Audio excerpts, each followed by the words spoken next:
Olá, gente. Espero que vocês estejam bem e vamos dar início à nossa revisão. Passemos então a nossa lousa, né, para dar esse aspecto aí de que nós estamos em sala de aula, né? Se aproximar um pouco mais da nossa rotina normal. Bom, por hora nós vamos conversar um pouco sobre discurso e gêneros. Vamos lá? Bom, nós já falamos que discurso, nós temos uma ideia quando falamos de discurso, né? O que é discurso? De que discurso trata-se apenas do palanque, da fala ao grande público, né? Na verdade, discurso é toda a prática humana de construção de textos, né?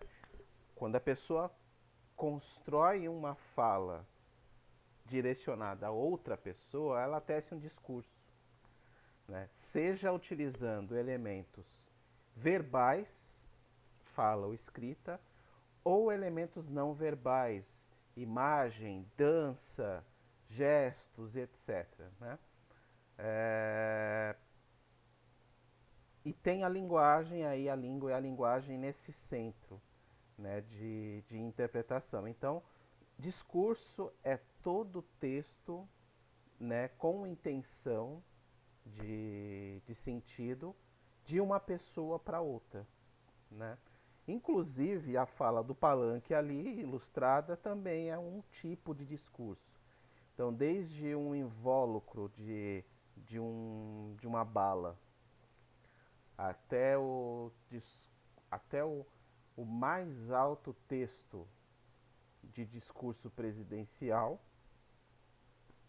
são discursos, né? Então, o cartaz colado na parede é um discurso e por aí vai. A gente vai falar um pouco mais sobre isso. Nessa seara, então, do discurso, nós temos o texto. Então, o texto, ele assume essa função social de comunicação, é, considerando o que deve ser transmitido, o que precisa ser transmitido, como essa transmissão, a transmissão dessa ideia deve acontecer, por que deve acontecer e para quem é transmitido. Então, sempre que nós elaboramos um texto, né, tecemos um texto para um discurso, texto vem de tecido, né, do, da construção de uma trama realmente. Né? Ela assume uma função social porque ela para todas as pessoas, para todas as comunidades, o texto ela entra numa necessidade de transmissão de ideias, de, de transmissão de necessidades. E para isso você precisa saber se comunicar, precisa saber expressar a sua necessidade. Então você tem que considerar nessa transmissão o que você precisa transmitir, o que deve ser transmitido, para quem você transmite e por quê. Né? Bom, em um discurso, então, nós temos é, algumas partes muito importantes, duas partes muito importantes, para falar a verdade, que são gênero discursivo e gênero textual, e existe diferença entre eles. Então, nós dizemos gênero discursivo, né? Falamos sobre gênero discursivo quando nos referimos a um certo padrão estilístico de composição textual. Tá? Então, nós temos em um gênero. É bom a gente falar disso, a gente relembrar disso, porque a partir dessa ideia nós construímos e temos ideias sobre vários tipos diferentes de texto. Né? É, não existe um texto certo, um texto errado, existe um texto adequado a cada situação de comunicação. Essa, inclusive, é um princípio bastante defendido pelo Bakhtin.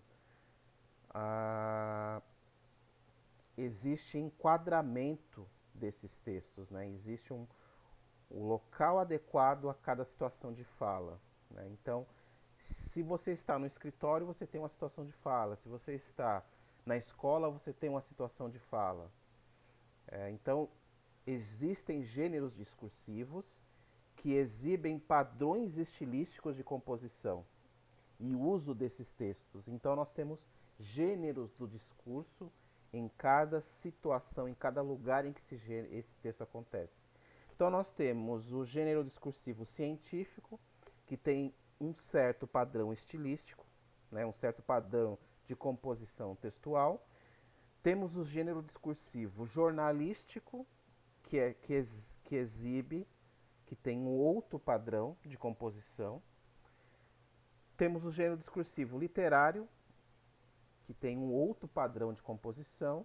E temos o gênero oficial, por exemplo, praticado aí nas empresas, em vários lugares, que tem um outro padrão de composição. Tá? Cada um deles é um gênero de discurso diferente. Bom, falamos de gênero do discurso, vamos falar sobre gênero textual. Então, cada texto que se agrupa em um gênero discursivo é um gênero textual. Tá? Temos até um exemplo aqui que fica mais fácil ilustrar. Né? Nós temos aqui, na parte mais alta desse diagrama, o gênero do discurso científico, né, como exemplo que eu peguei.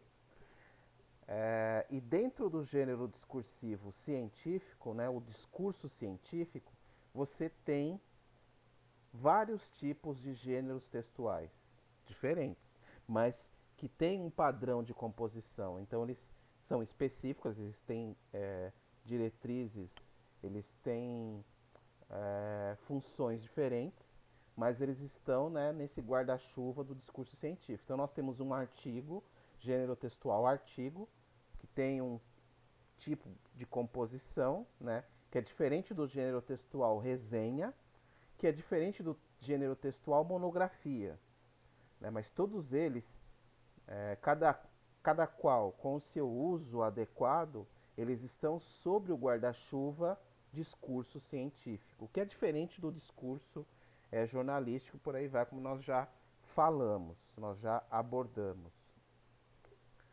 Bom, agora a gente pode falar de tipologia textual.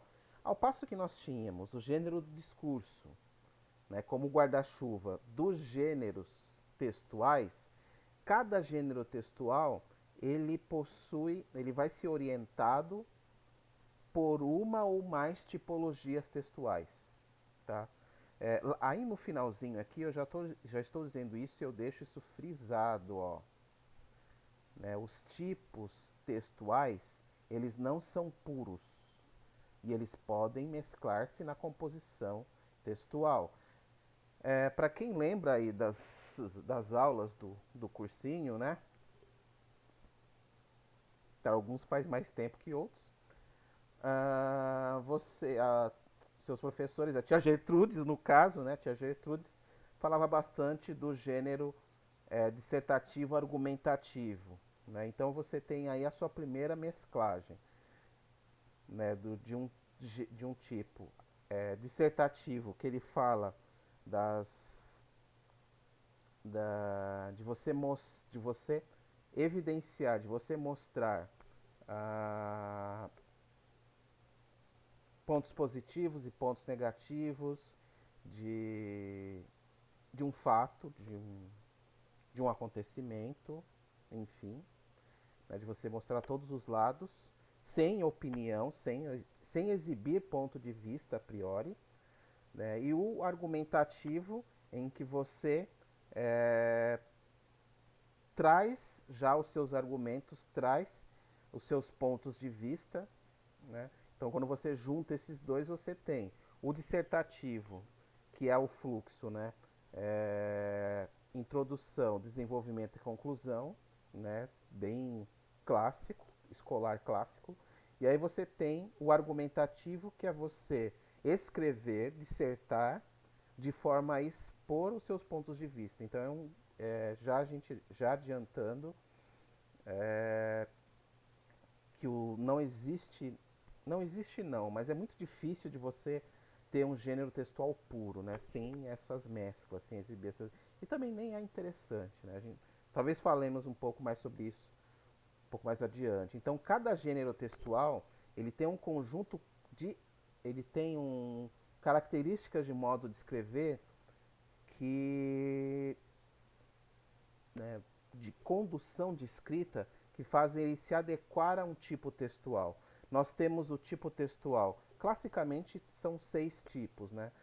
Vai ter alguma variação aí, vocês vão encontrar alguma variação na internet, mas classicamente são esses 6 tipos aí. Os 3 tipos que a gente conhece mais como gêneros escolares, né? O narrativo, descritivo e dissertativo. Já falei um pouco do dissertativo. O narrativo é aquele que expõe uma cena, né, um retrato em que você tem personagens, tem verbo composto no passado, que mais? Fatos, né? E assim vai. E é muito presente em romances, fábulas e crônicas. O tipo textual narrativo. O tipo textual descritivo, quem passou recentemente pela literatura realista me fugiu o nome do autor. Que legal, né? Puxa, pior que eu já li tanta coisa dele. Não, é Machado de Assis, gente. É o português. É o português realista que detestava não, mas trocava várias farpas com Machado de Assis. Ele compôs o Crime do Padre Amaro. Olha, eu lembrando das obras e não lembrando. Bom, enfim, né? Vocês já entenderam, já até lembraram quem é. Eu tô meio velho, esqueci. Então, o gênero descritivo ele traça essa minúcia de, de coisas, de cenários, de objetos. Então, você vai ter no gênero descritivo pormenorização do que você está vendo. Então, por exemplo, você pega um currículo, currículo pessoal. Ele tem uma descrição do que é a pessoa, né, do que a pessoa sabe fazer. Um anúncio, um classificado de jornal, nós temos, quando a pessoa vende algo, um descritivo daquilo que ela está vendendo, né, as características, as qualidades daquilo que ela está vendendo. Em um romance realista, né, principalmente da primeira fase, para quem lembra aí, temos aquele cenário da casa dos maias sendo descrito de uma forma tão minuciosa que parece que você lendo, você está atravessando o casarão, né? Então o descritivo ele prima por esse lado, pela minúcia, a minúcia das coisas, dos detalhamentos, né? Já falei do dissertativo, que é presente em jornal, revista, artigos e etc., que é uma forma de composição, tem um formato de composição, é você expor uma situação, você falar sobre uma situação expondo todos os pontos de vista, todos os pontos positivos e negativos, né? E lembre-se, o dissertativo puro, ele não tem a, a argumentação, mesmo de autoridade, ele não tem, a priori ele não teria, né, não deveria ter pontos de vista, opiniões, mas sim simplesmente exibição dos fatos, de forma também pormenorizada, né? É, inclusive quem pretende fazer jornalismo, ou quem fez jornalismo, vê bastante isso de que o dissertativo puro, você não coloca nenhuma opinião, né? Você tem que colocar só o que aconteceu, narrar o que aconteceu. Isso é bem difícil de acontecer, né? É bem comum a gente ter o dissertativo junto com o argumentativo, que é o manifesto, que é a monografia, que você colocar os argumentos de autoridade, por exemplo, que é quando você cita uma pessoa que é uma grande estudiosa sobre determinada área.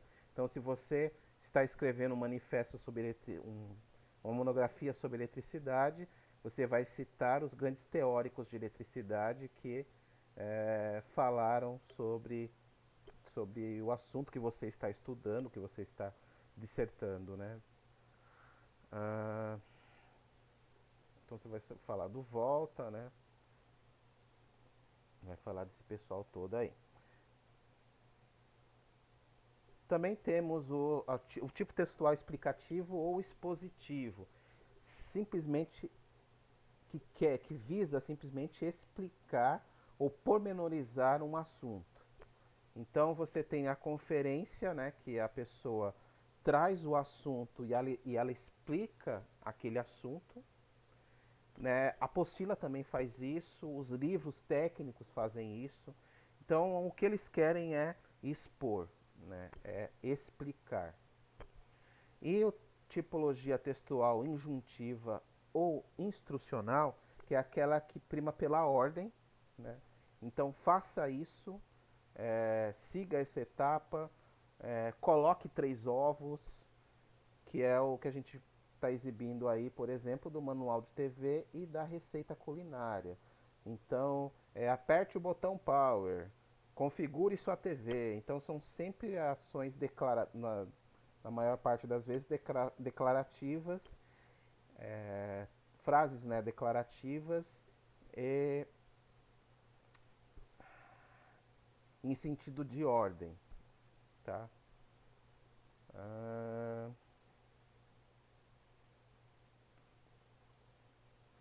bom, gente, nós vamos fazer sempre micro aulas, né? E a gente vai pausar para algumas explicações e porque também a microaula é mais efetiva, né? Então, até a próxima.